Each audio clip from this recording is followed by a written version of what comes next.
Good morning, everybody. It's Diane. Happy Saturday.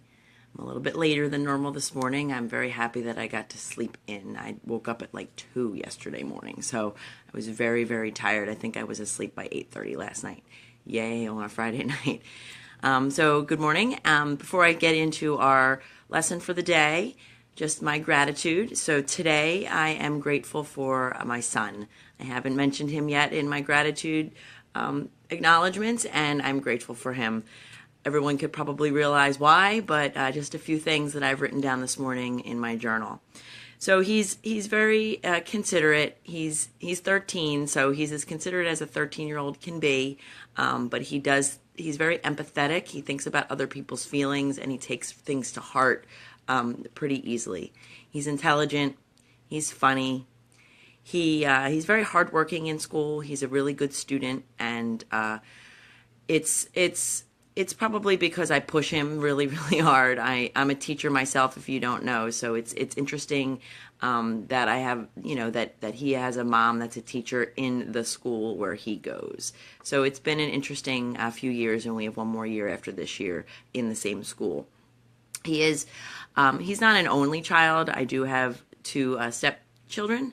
My husband was married before me and has children from that marriage, so he's not an only child, but he's an only child in the house. So he does a great job of finding things to entertain himself, and he's very independent in that way, and he's very responsible. So very, very grateful for my little guy. He carries my heart around with him every single day, and he's not a little guy anymore. He's growing really, really fast.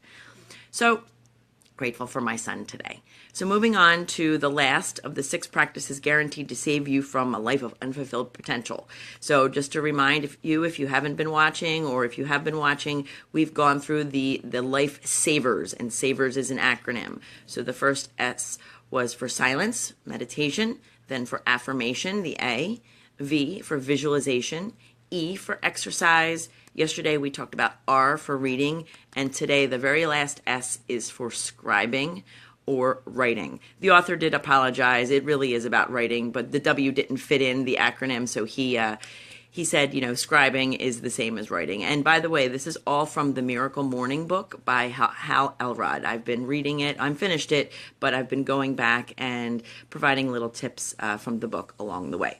So here's a quote from the book. Whatever it is you write, putting words on a page is a form of therapy that doesn't cost a dime. And that's from Diana Robb. So I've just started kind of with my journal, and I'll get into that in a few minutes. So what he's basically talking about is journaling, not writing a book or something like that. Yes, he's written books, and yes, he did use the Miracle Morning time of writing for writing his book, but this is mostly going to be about journaling. So you can do this in about 5 to 10 minutes during your Miracle Morning practice, or any time that you'd like, but as I'm talking about the Miracle Morning book, that's where we're fitting it in here. So you can get your thoughts out of your head and onto paper to gain valuable insights into your life, ideas, breakthroughs, realizations that you'd otherwise never see. Thoughts come in and out of our brains, and if we don't take the time to actually write them down, they might go away. And as the older I get, I realize this is true. I have to-do lists everywhere. I have to-do lists on my computer. I've got sticky notes. I've got send me an email, I say to people, or I'm going to forget. So I've realized this as I get older. I need to write more and more things down because the brain isn't as great as it used to be. It's pretty good, but not as great as it used to be. So the author and I really had a similar past. I have tried to do this in the past, but there has been no consistency.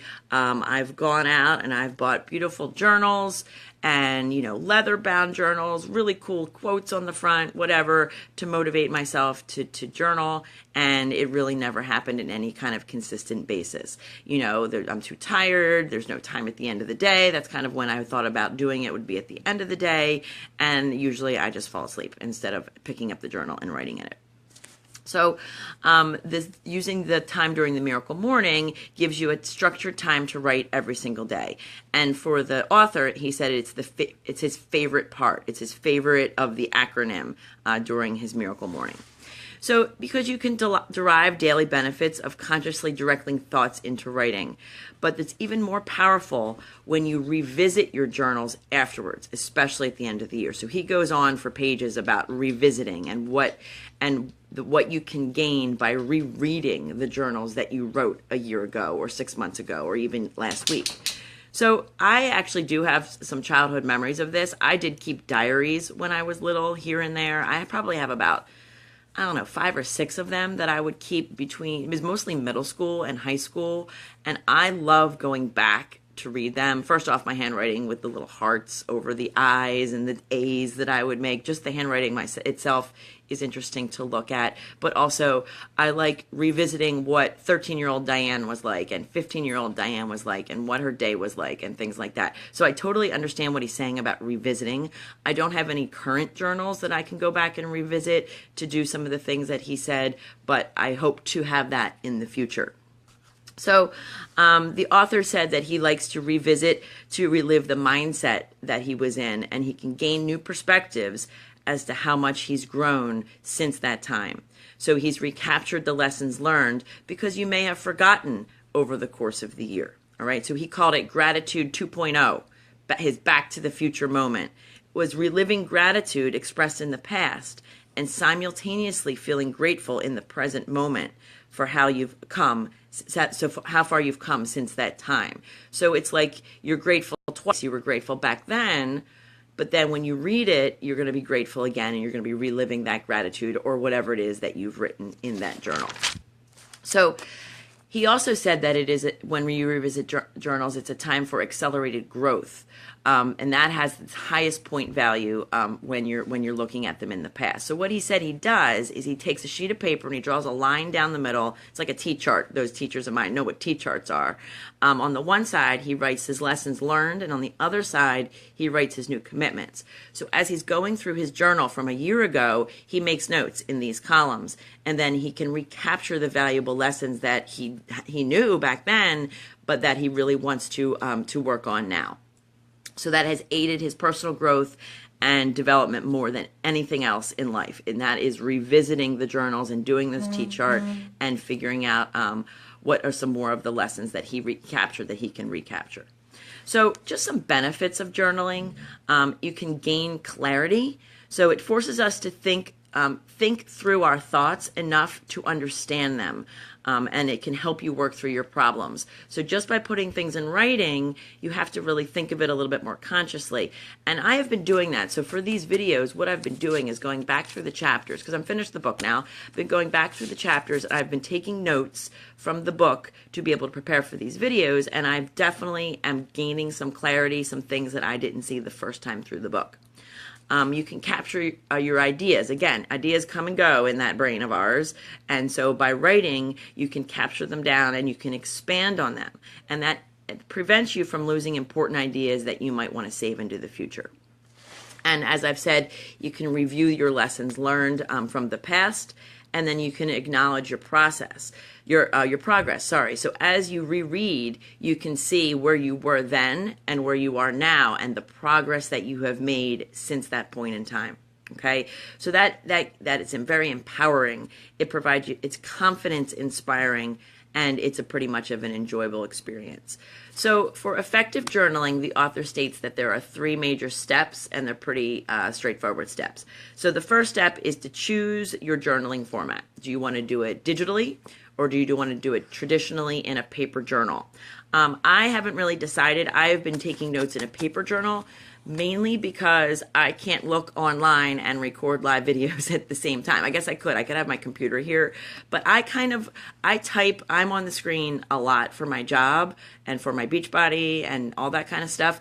So I like the writing for a change. So I might continue doing a paper journal just as a change of pace from the other parts of my life. But so that's step 1, is choosing your format, digital or traditional.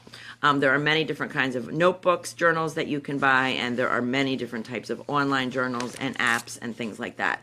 I actually use a journal app called Journal. I have an Android device, and that's what I use for my daily journal. So step 2 is to actually get the journal.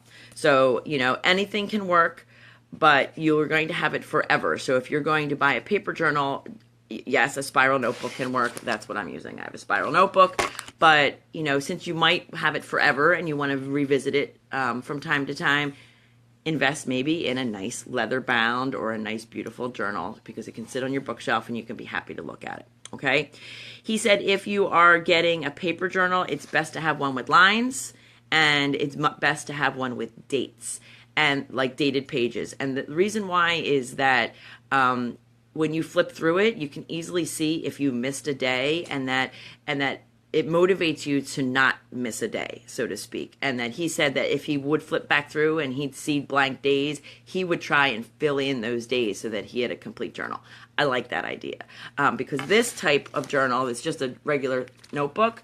There's no blanks. I just go from page to page to page. So it's not dated. I do date it, but there's no pre-dated pages. So I like that idea. So I think when this notebook is full, or maybe I'll wait till the beginning of the year, because that's when the new dated journals come out. I might wait. Then I'll get one with dates. So he said that he likes one called the Winner's Journal. And of course, that was the first one he started with. And then he now has his own journal called the Miracle Morning Journal, which helps you with the Miracle Morning and then has dated pages with lines and all that kind of stuff. If you're going to use an app, he recommends Day One as an iPhone app. I have an app, it's called Journal. That's all it's called. But there's also another journal. There's a whole other book called the 5-Minute Journal, and that is very popular as well in paper format and also in the iDevice world. So I don't have any iDevices, so I can't get that app. But the journal app that I use is exactly the same. So I can write down every day 3 things I'm grateful for, 3 things that I'm looking forward to, 3 affirmations. And I can put a picture in there, and then at the end of the day, there's like 3 things that I like that I did today, that I accomplished today, why I accomplished them, and like a word of the day. And then I can also put a picture in. So I really like that I can put a picture in, because then when I look at the go back through, that I can just see all the pictures for the day, and the one word goes on the picture, and then I can go in and I can review. And I started that at the end of October, so I have a few weeks now in there, which is pretty cool. I love doing that. I love it.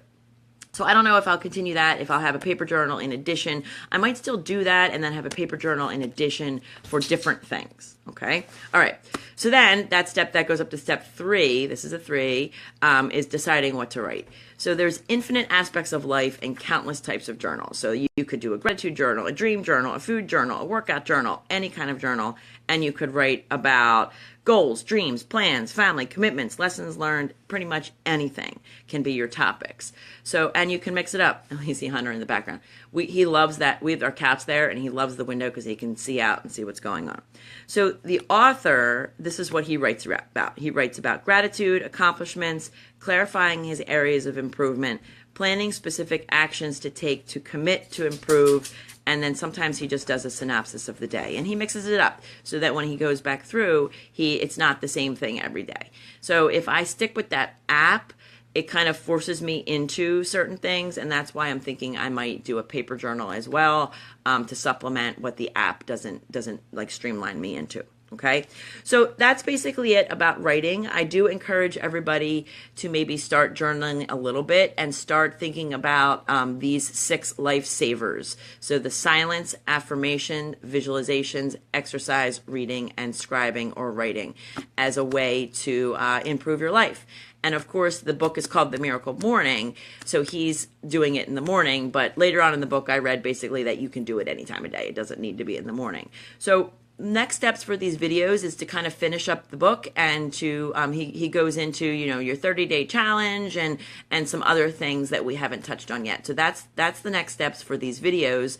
But my personal next steps is to get started with implementing these lifesavers. I haven't written my affirmations yet. I'm really not sure about the visualization piece. I do some meditation every once in a while, but it's not every single day.